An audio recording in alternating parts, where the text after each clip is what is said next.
Halo, namaku Jenny Alfinar Fasani. Aku dari angkatan S65.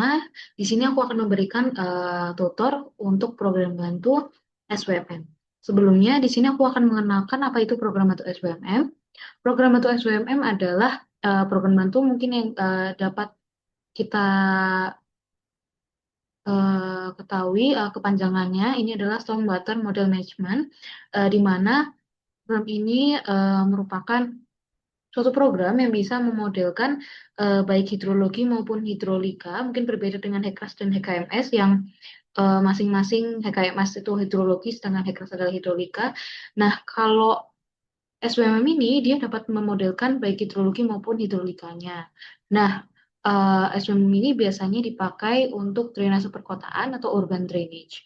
Nah, mungkin aku akan mulai aja untuk eh, SWMM. Nah, ini adalah tampilan dari SWMM. Ini yang sudah aku tambahkan backdrop. Nah, mungkin dari kalian bingung bagaimana cara menambahkan backdrop. Di sini ada pencet view, klik backdrop. Kita bisa klik load. Nah, nanti di sini kalian bisa memasukkan file dari backdrop yang ingin kalian pilih. Nah, apa fungsi backdrop? Fungsi backdrop ini adalah untuk memudahkan kita ketika menaruh node atau mungkin juga eh, conduitnya atau salurannya gitu. Nah, mungkin di sini akan ada beberapa pengenalan sedikit ya mengenai variabel-variabel yang ada di eh, SWMM. Nah, ini ada hydrology, ini rain gauge, subcatchment, aquifer, snowpacks, unit hydrograph, dan LID. Nah, rain gauge ini mungkin bisa dibilang seperti pos hujan atau mungkin eh, apa ya data hujan yang sekiranya akan dipakai di subcatchment. Jadi mungkin dari satu catchment drainase bisa aja ada eh, subcatchment yang punya range yang berbeda. Tapi mungkin eh, karena kita sudah menghitung curah hujan daerah, mungkin kita sudah menghitung curah hujan bencana untuk suatu subsistem atau sistem drainase, biasanya range-nya itu satu. Tapi mungkin yang divariasi nanti adalah periode ulang hujannya. Misal 2 tahun, 5 tahun, atau 10 tahun. Nah, untuk eh, variabel berikutnya adalah subcatchment. Mungkin di sini telah dipelajari di matkul drainase, di mana subcatchment ini adalah daerah tangkapan di mana suatu saluran pasti memiliki daerah tangkapannya. Misal eh, di lahan di sebelah kanannya, di sebelah kirinya, atau mungkin jalan, atau mungkin taman atau rumah dan lain-lain. Kemudian ada aquifer, snowpack, unit hydrograph, dan juga LID. Mungkin ini untuk kita kurang dibahas. Kemudian nah, ini ada nodes. Nodes ini ada beberapa tipe kayak junction, outpol, divider, storage units. Nah, di sini mungkin yang akan aku bahas nanti adalah junction dan outpol, di mana junction ini fungsinya seperti titik node penghubung hulu dan hilir suatu saluran gitu.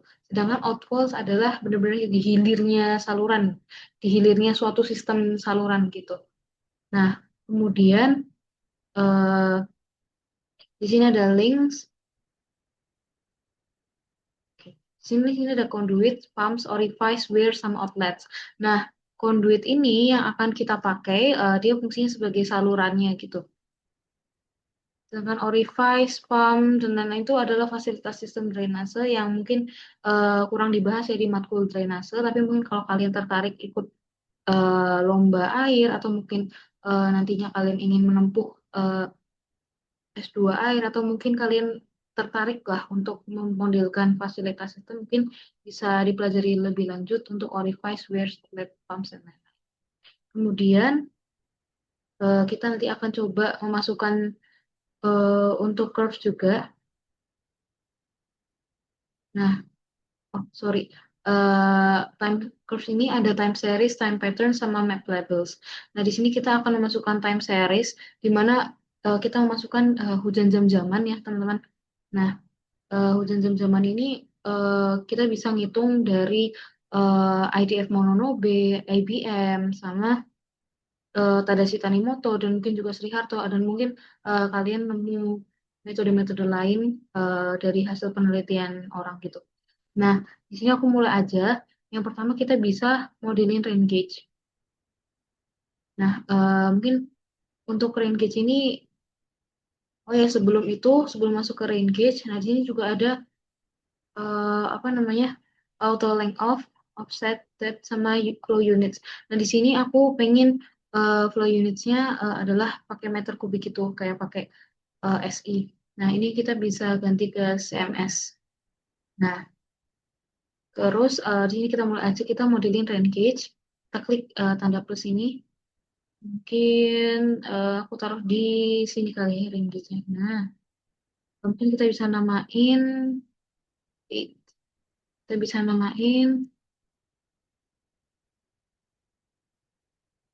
RCCC. Nah, di sini ada yang perlu kita isi, mungkin kayak rank format. Di sini aku pilih intensity karena hujannya adalah hujan jam-jaman. Kemudian untuk time intervalnya, karena hujan jam-jamannya itu intervalnya 1 jam, jadi aku pilih 1 jam. Nah, kemudian snow catch factornya ini mungkin dibiarin aja. Terus habis itu data source-nya aku pakai time series, karena nanti aku bakal input time series-nya.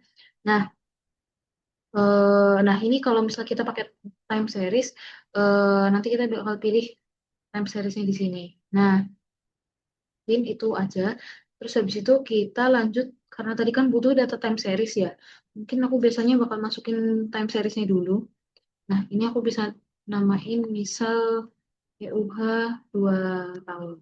Nah, kalian kalau misalnya udah ngitung data hujan jam-jaman, itu kalian bisa masukin di sini. Nah, karena tadi kan aku bilang jaraknya itu 1 jam ya, intervalnya 1 jam. Di sini mungkin aku bisa masukin eh, tiap jamnya.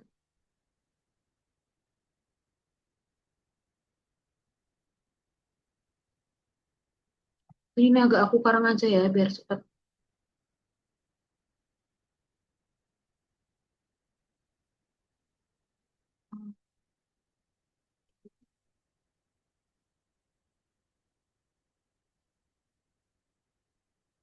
Di sini nanti kita bisa lihat grafik hujannya tuh kayak mana. Ini, mungkin nanti kalau kalian udah belajar soal hujan jam-jaman, atau nanti mungkin biasanya diajarin di matkul sungai. Nah, ini jangan lupa kita klik lagi yang rain gauge, properties. Nah, tadi kan kita udah masukin time seriesnya nih. Kita masukin yang PUH 2 tahun. Oke, terus habis itu kita balik lagi ke variabel hydrology. Nah, ini ada subcatchment. Nah, mungkin kalian bisa pilih itu. Jadi subcatchment-nya ini ya, yang ini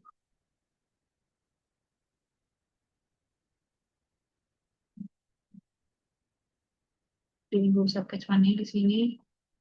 Nah, mungkin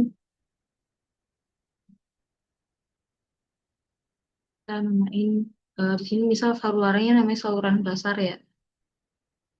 Nah, ini rain gauge-nya, tadi kita masukin rain gauge yang LCCC. Nah, outletnya kita beda dulu karena dia kita belum modelin untuk salurannya ya. Nah, untuk areanya mungkin karena misal kalau kita udah ngitung kalau areanya itu 12 hektar. Ini kita eh, tahulah kalau misalnya modeling drainase kan pasti kita harus tahu subcatchment-nya. Nah, kita misal hitung di Google Earth atau mungkin dari kontur atau mungkin dari das yang kalian peroleh di Global Mapper, kita dapat misal catchment areanya 12 mungkin dimasukin di situ. Nah, width ini adalah jarak terjauh dari lahannya ke salurannya. Tapi ini mungkin aku biarin aja. Terus mungkin di sini karena metode perhitungan debitnya akan pakai SCS, jadi infiltration datanya ini perlu diisi. Nah, misal kita tuh kalau udah punya KMZ dari catchment-nya, kita bisa masukin ke QGIS atau ArcGIS atau GIS lainnya. Nah, itu kita bisa ngitung curve number-nya. Nah, misal didapat dari curve number generator-nya, kita dapat 77,7. Nah, terus di sini udah nggak ada yang perlu diisi lagi. Nah, ini mungkin nanti outlet-nya ya. Nanti kita bisa balik lagi ke sini ya. Nah, di situ kita bisa modelin yang namanya nodes. Kita sekarang ke hydraulics. Nah, nodes ini ada junction sama outfalls. Nah, junction itu misal kayak dari saluran ke saluran, terus eh misal bisa kayak saluran tersier, sekunder. Nah, kalau primer ini kan biasanya primer itu punya hilir paling pojok ya, paling ujung lah istilahnya. Kayak hilir dari suatu saluran, suatu sistem, sorry. Nah, ini biasanya pakai outfalls. Nah, ini kita bakal modeling junction di sini di LP.2, LP2.1 sama di LP2.2. Nah, kita bisa namain dulu ya. LP2.1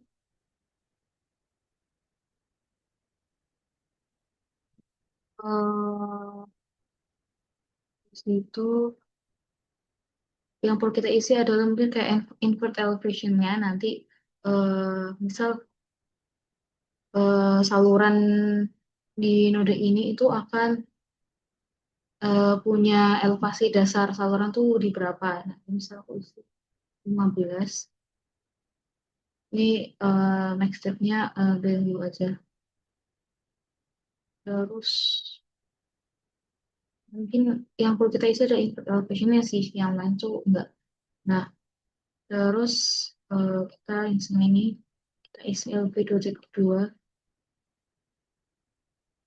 Nah, terus untuk input elevation ini misal diketahui kayak kita udah ngitung nih pakai Google Earth atau pakai kontur ternyata ininya 14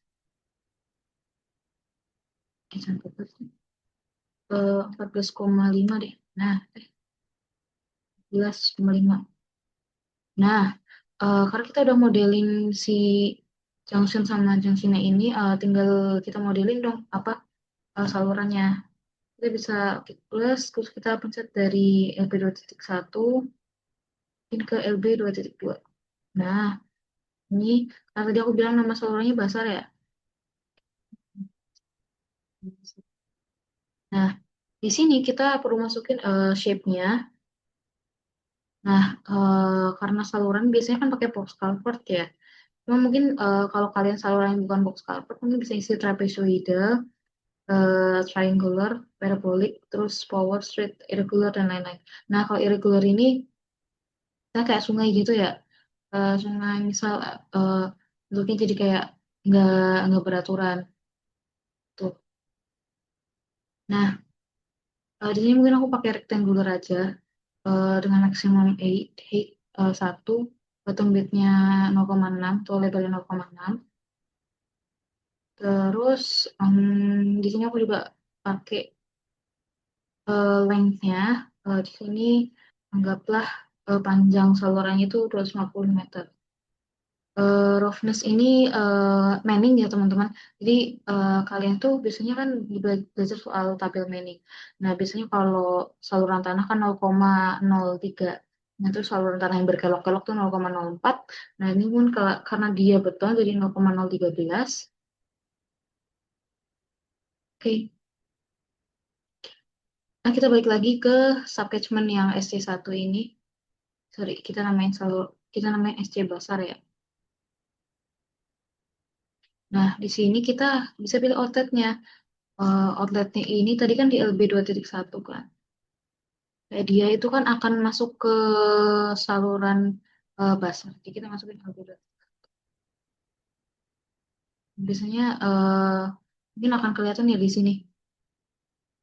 Ada kayak garis penghubung di sini ke LB2.1. Nah, tadi aku juga ngajarin soal yang outfall. Nah, mungkin di sini aku akan modelin sebuah model outfall ya.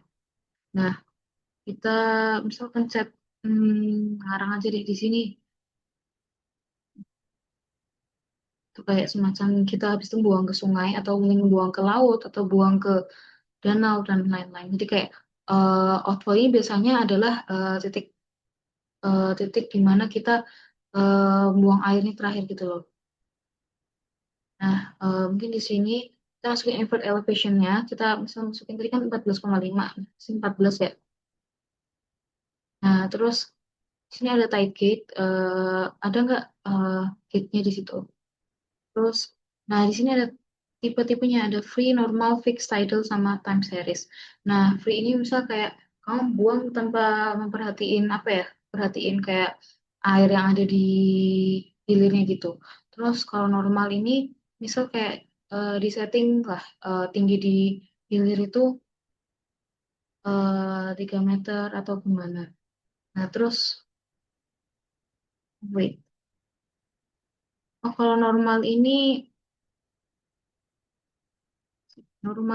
mungkin sama kayak free ya. Kalau fix baru yang misal dibikin kayak 3 meter atau gimana. Jadi 3 gitu. Di sini aku mungkin bakal pakai yang free aja.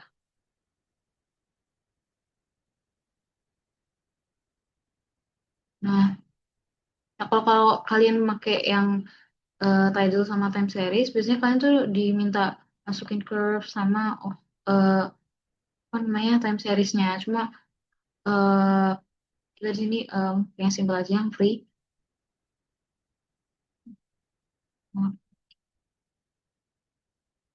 Oke. Terus jangan lupa kita modin lagi conduitnya.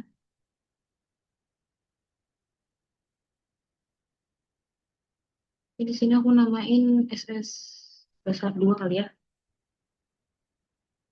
Oh iya kalau namain di sini tuh nggak bisa pakai spasi. Terus juga biasanya aku pakai underscore. Shape aku biarin aja. Terus lainnya mungkin aku bikin 100. Terus roughness-nya mungkin aku bikin 0,13 lagi. Oke, mungkin kita pemodelannya udah selesai ya. Ini kan kayak daripada eh, kita buat melihat, mungkin aku bakal hilangin backdropnya. Kita pencet unload. Ya udah siapin subcatchment-nya, terus masuk ke dalam junction, terus lanjut ke sini, sebelum ke output. Nah, sini mungkin aku mau eh, jelasin gitu ya.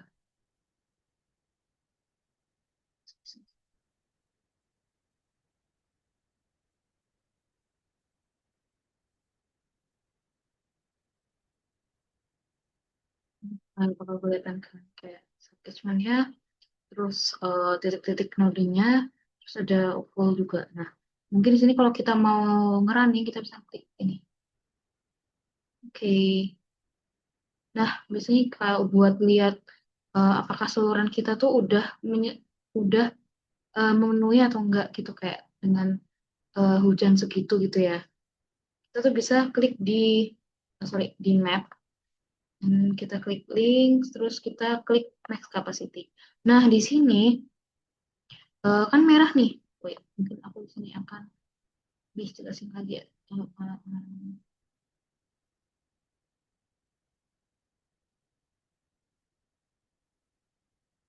Ini dia.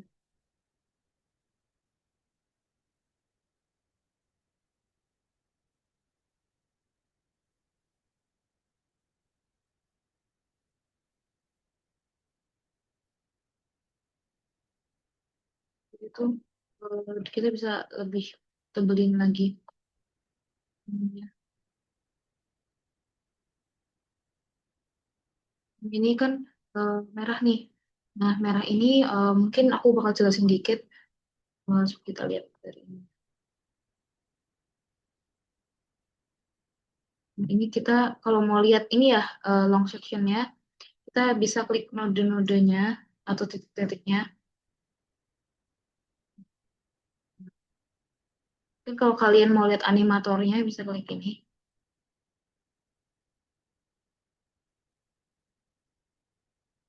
Nah, yang bikin dia tadi merah itu tuh karena tadi sempat ada,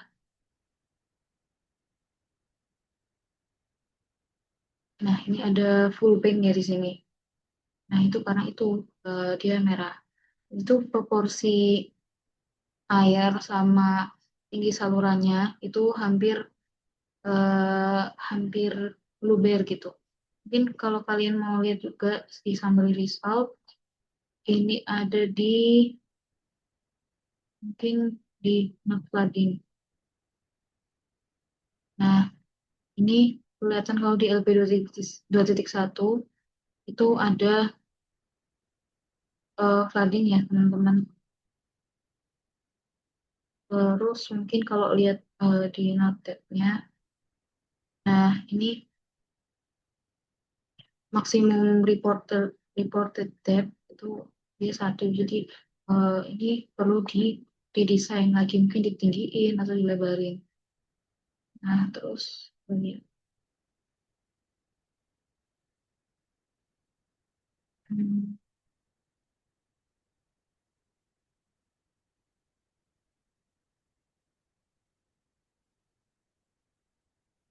ini itu sih kalau kita mau lihat ya ininya. Kalau mungkin mau lihat eh,